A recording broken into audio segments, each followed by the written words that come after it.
안녕하십니까. 2020년 9월 15일 최명무 이펙트 시작하겠습니다. 어제 윤미향 민주당 의원에 대한 검찰의 불구속 기소가 있습니다. 그 불구속 기소, 그것과 이동재 전 채널A 기자의 사건, 이 두 가지를 비교해서 말씀을 드리겠습니다. 우선 윤미향 의원이 받고 있는 그동안의 여러 가지 의혹들은요, 잘 아시지만 처음 9억 원을 불렀던 안성 힐링센터를 7억 5천만 원에 매입을 했고, 근데 그것을 스틸하우스 공법이기 때문에 평당 600만 원이 들었다, 뭐 이런 얘기를 했습니다. 그러면서 건축비만 7억 7천만 원이 들었는데 그걸 7억 5천만 원에 매입한 거니까 뭐 비싸게 매입한 게 아니다, 이렇게 주장을 했었죠. 근데 이 부분에 관해서 비싸게 매입한 혐의, 뭐 이게 적용이 됐고요. 그 다음에 개인 계좌로 후원금을 모금했지 않습니까? 9건에 총 2억 8천만 원을 모금한 것으로 돼 있는데, 이게 그동안에 뭐 윤미향 의원은 그 금액만 앞뒤 뭐 들어온 거 나간 거 맞으면 되는 것 아니냐, 뭐 개인 계좌가 뭐가 중요하냐, 뭐 이렇게 얘기를 했었는데, 그 부분에 관해서 검찰이 한 4개월여 수사 끝에 1억 원 정도를 임의 소비, 횡령했다는 얘기입니다. 횡령했다는 얘기고, 그 다음에 7,920만 원 정도를 이 치매 할머니들한테 어디에 기부하게 해서, 그게 이제 주로 정의연이죠. 정대협이나 정의연에 기부하게 한 혐의, 이것도 사기에 준하는 범죄다, 이렇게 해서 했고요. 그런 얘기. 그 다음에 전쟁과 여성박물관이라고 하는 것을 운영을 했었는데, 거기에 박물관 등록 요건이 맞지 않는다. 그런데도 불구하고 거기 뭐 학예사 뭐 이런 걸 둬야 되는 모양입니다. 그러니까 그런 거를 전혀 맞지 않는데도 불구하고 2013년부터 2020년까지 문화체육관광부한테서 1억 5,860만 원, 그 다음에 2020년까지 서울시로부터 1억 4,370만 원, 뭐 이런 것들을 부정 수령했다. 뭐 이런 것도 또 아마 적발이 됐는데, 그동안에 윤미향 의원과 정의연, 정대협 뭐 이런 데에서 모금한 액수가 총 한 40억 원 정도 가까이 된다고 하는데, 그런데 뭐 요런 정도만 밝혀내서 일단 불구속 기소를 했습니다.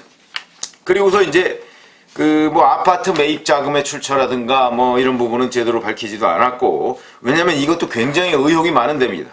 무슨 얘기냐면 2012년 5월 달에 샀던 수원 아파트, 이 돈의 출처에 대해서 처음에는 뭐 집 팔고 받은 돈이다 이렇게 얘기했는데, 이 아파트를 사고 나서 사실은 집을 판 것으로 드러나자 또 말을 바꿨는데, 적금을 해약한 것이다 또 이렇게 얘기를 했습니다. 그러더니 나중에 최종적으로는 그거 예금 있던 거하고 가족 등으로부터 빌린 돈이다 또 이렇게 말을 바꿨습니다. 이 얘기는 무슨 얘기냐? 그 돈의 출처가 의심스럽다, 뭐 이런 얘기죠. 출처를 제대로 설명할 수 없었다, 뭐 이런 얘기가 되는 것인데, 이런 부분에 관해서는 뭐 제대로 설명이 없고요. 수원신문, 자기 남편이 운영하는 수원신문에 일감 몰아주기를 했다, 뭐 이거는 뭐 공개 경쟁 입찰을 통해서 했기 때문에 의혹이 없다, 뭐 이렇게 얘기했는데, 글쎄요, 뭐 그런 부분도 조금 더 들여다봤어야 되는 것 아니냐. 그리고 이제 그 다음에 유학비용, 이것도 이제 형사보상금이나 뭐 배상금이나 뭐 이런 걸 가지고서 그 형사보상금이 뭐 2억 4천만 원인가 됐다는 거 아닙니까?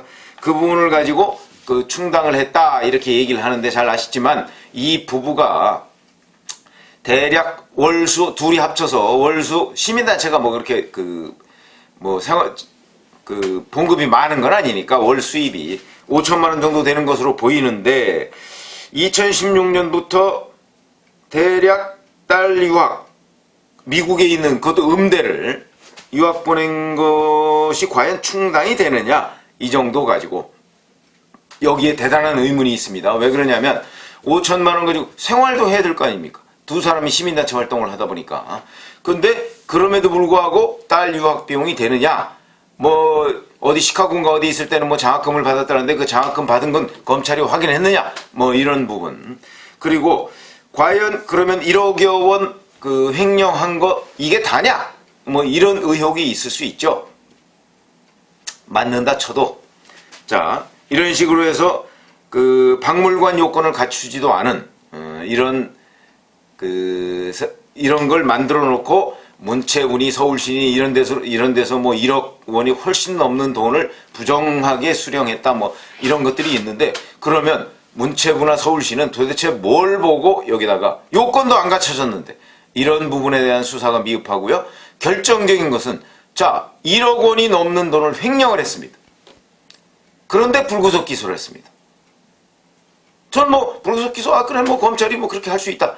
그런데 이동재 전 채널A 기자 사건과 비교를 하니까 이건 말이 안 됩니다. 그러면 이동재 전 채널A 기자 돈 먹은 거 하나도 없습니다. 취재하다가. 근데 취재하다가 좀 오바했죠? 근데 거기서 뭐 횡령, 뭐 준사기, 뭐 무슨 부정수령 하나도 없습니다. 오로지 취재 열의가 좀 너무 과한 나머지 자기가 뭐 문서를 만들어서 이철 전 밸류 인베스트먼트 코리아 대표를 뭐 위협을 하거나 뭐 이런 식으로 했다 하는 게 검찰의 주장인데 그것도 본인은 부인하고 있습니다.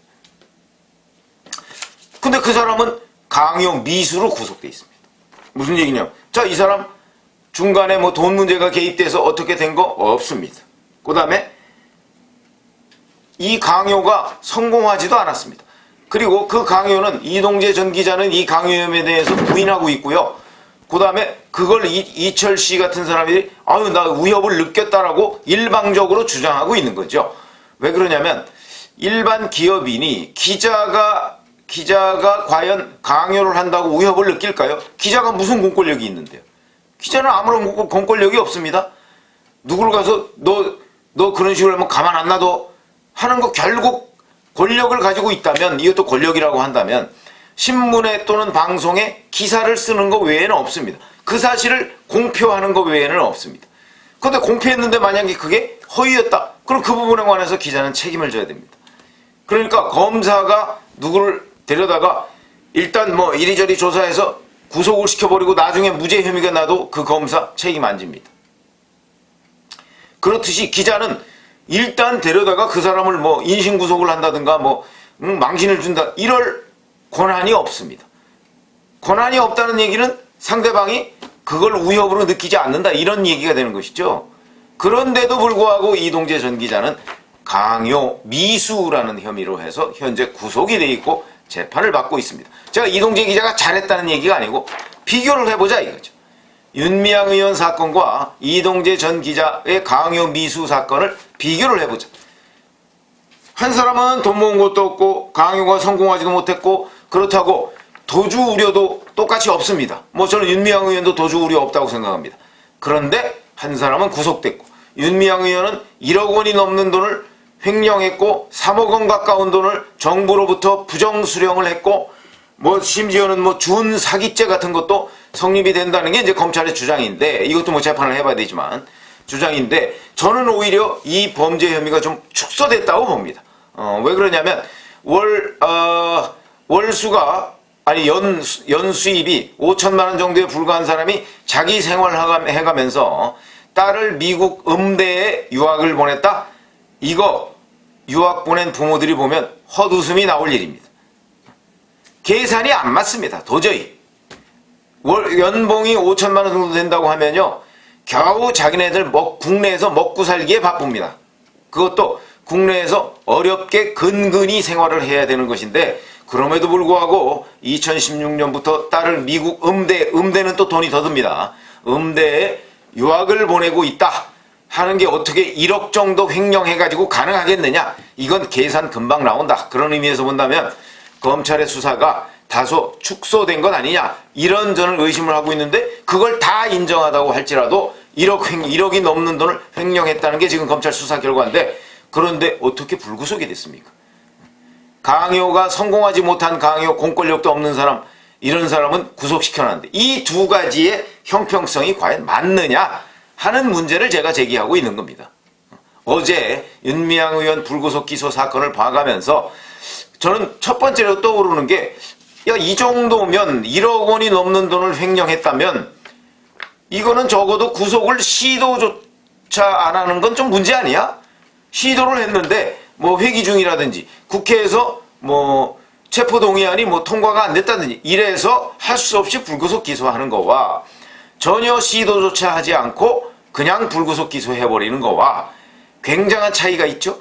그것도 차이가 있는데 거기에다가 이동재 기자를 구속 기소한 그 사건과 비교해보면 더욱더 큰 차이가 있다. 그럼 이동재와 윤미향의 차이는 뭐냐? 한 사람은 국회의원이고 한 사람은 방송사 기자인 것 외에 무슨 차이가 있고, 그 다음에 범죄 혐의와 관련해서 윤미향 의원이 훨씬 더 중한데, 그런데 이동재 기자는 구속되고 윤미향 의원은 불구속, 구속 시도조차 안 한 이런 검찰의 수사 결과를 우리 국민들이 과연 납득할 수 있을까 하는 점에서 제가 말씀을 드리는 겁니다. 그러니까 뭐 이동재 기자가 뭐 잘했다 이런 의미가 아니고, 두 가지 사건을 비교해 보면 너무나 극명한 차이가 나는데 이 차이가 도대체 어디에서 나오느냐, 이런 부분에 대해서 제가 의문을 제기하는 것이고요.